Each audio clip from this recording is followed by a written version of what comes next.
Hey, all you cool cats and kittens. It's Carol Baskin here with the Big Cat Rescue. Just kidding. It's Miss Joyner. For all my Tiger King lovers out there. We're going to review ellipses today. So an ellipse is basically just an oval. This is really similar to a circle. But you're going to have two different distinct axis distances across the circle. One is called the minor axis, and the other is called the major axis. Here's kind of the difference. The minor radius is going to be the distance from the center of the circle to the side on the shorter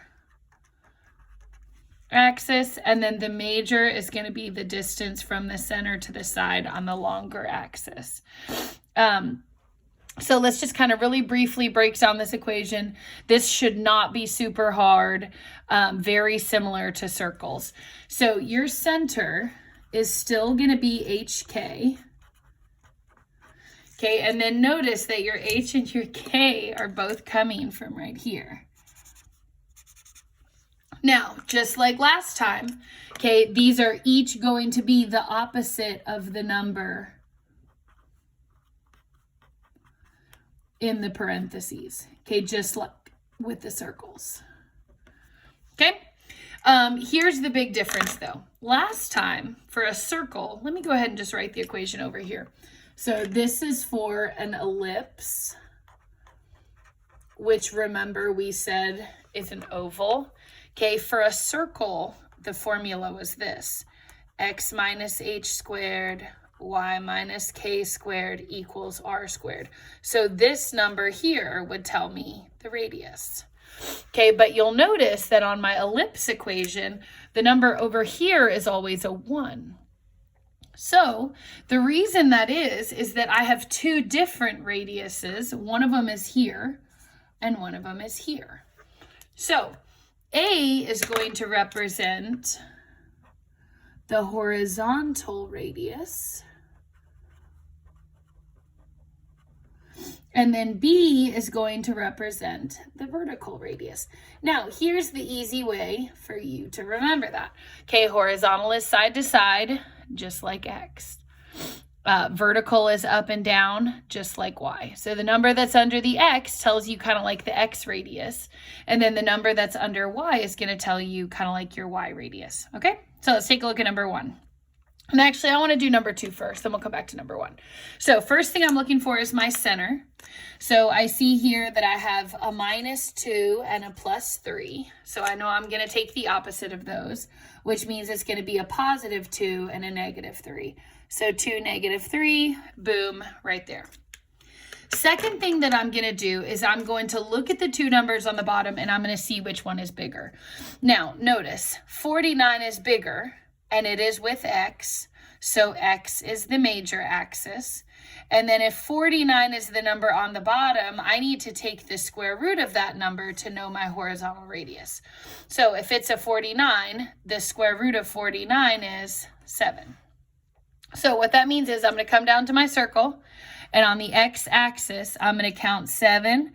1, 2, 3, 4, 5, 6, 7. And then I'm going to count 7. 1, 2, 3, 4, 5, 6, 7. Okay, that is my major axis or my major radius. Okay, now my minor axis is going to come from the other number that's on the bottom. So I can see here that it's a 25.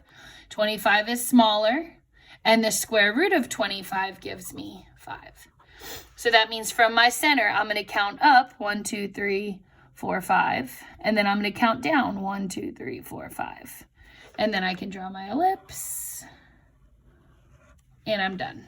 Okay, kind of ugly, but you get the idea. Now, let's take a look at number 1. Notice that for number 1, the first thing I'm looking for is this center, but I notice that my X and my Y are both alone. If there is no number in parentheses, that means that your center is just going to stay 0, 0. That just means basically that your X's and your Y's didn't move off. So your center is still right there in the middle. Okay. Then from there, I'm going to look at the numbers on the bottom. I'm going to pick which one is bigger. So I see I have a 36 here. I have an 81 here. 81 is bigger. Who's it partnered with? It's partnered with Y. So y is my major axis, then I'm going to square root 81 and I get 9. Now notice, y is up and down. So from that center, I'm going to count 9 up, then I'm going to count 9 down. And then I'm going to check under my minor axis, which would be the number with x. It's at 36. Square root of 36 gives me 6. Which means that I'm going to count 6 this way, 6 that way, and now I have my ellipse. Okay? But overall, you can see, let's go ahead and label it for this one. So this would be my minor, and this would be my major. And remember that the difference is which one is bigger, okay? So your major axis is always the one that's longer, okay? So let's turn the page. Okay, so page 2. Notice that this number over here, let's go back to your first page. Do you see how this is supposed to be an equals 1? So if my thing happens to look like this, that's a big problem. I'm going to have to fix it. So the first thing that I'm going to do is I'm going to take my center, just like I would normally do. So I see here that I have a +1 and a -3. And I'm going to automatically go ahead and pick those numbers here. So that means my center is going to be a -1 and a +3. Okay, I can pick that now. So -1, 3 is here. Okay, but I cannot have this equals 4 here. It needs to be a 1. So what I'm going to do next is I'm going to divide everything by 4. Now, when I divide by 4 here, notice that that 4 went where? It went on the bottom. And so if my 4 is going on the bottom, that means I need to put a 4 on the bottom here, and I need to put a 4 on the bottom here. And that makes a big difference because now I've turned this number into a 1 like I want, but this is now a 4 times 4. This is now a 4 times 25. So let's rewrite our full equation before we finish graphing. So notice the top is staying the same. It's still an x plus 1 squared. But instead of a 4, now it's a 4 times another 4. That's a 16. Look at your y. Your y was with a -3 squared. I had a 25 on bottom, but I put another 4 on the bottom. So 25 times 4 makes that 100 now. And now my 4 divided by 4 gives me the equals 1 that I want. So in order for me to identify my major and my minor axes, my equation has to be like this. I can pick the center if I want to, but I cannot identify the major and the minor axes as long as that's not a 1. So I'm going to fix it first, then I'm going to look at my numbers. This is a 16, this is a 100. Obviously the 100 is bigger. 100 is whose partner? 100 is y's partner. That means y is the major axis. And the square root of 100 gives me 10.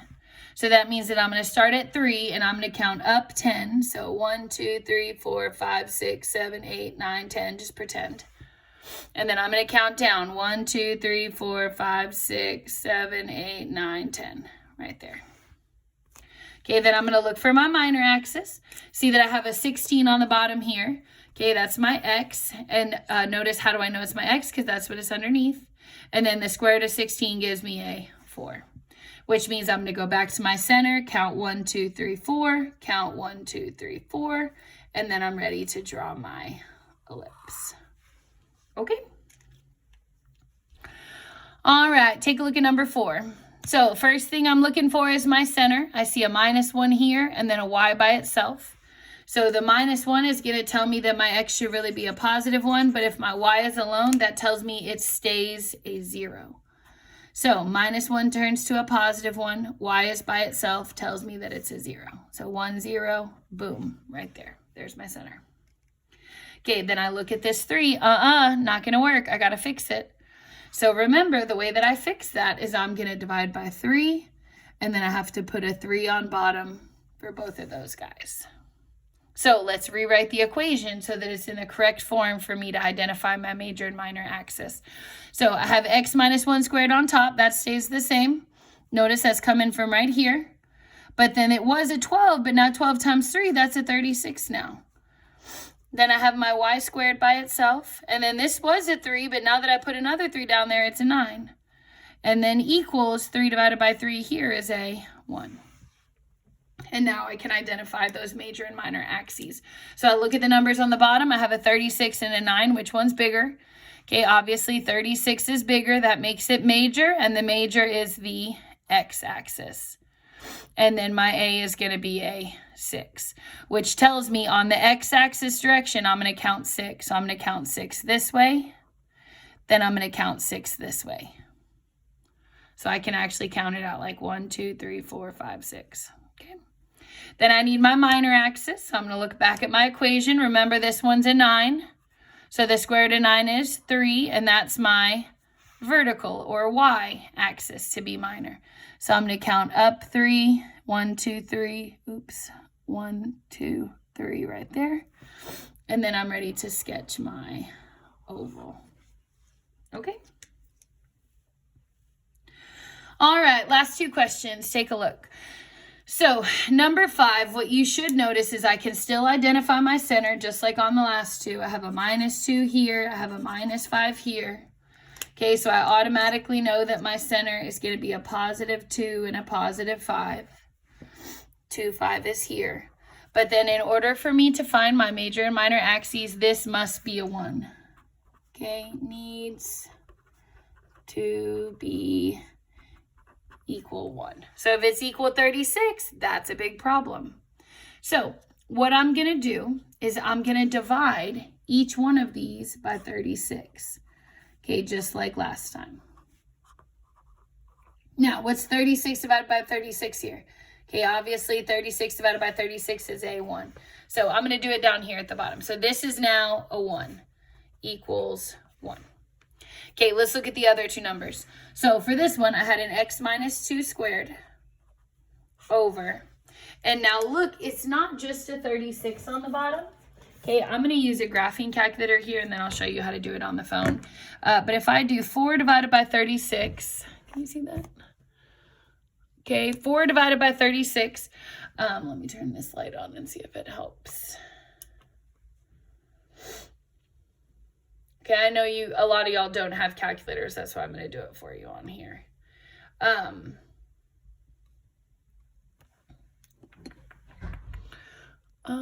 Let me see if I can just bring it closer, I guess. Okay, so 4 divided by 36, and then I'm going to math enter it.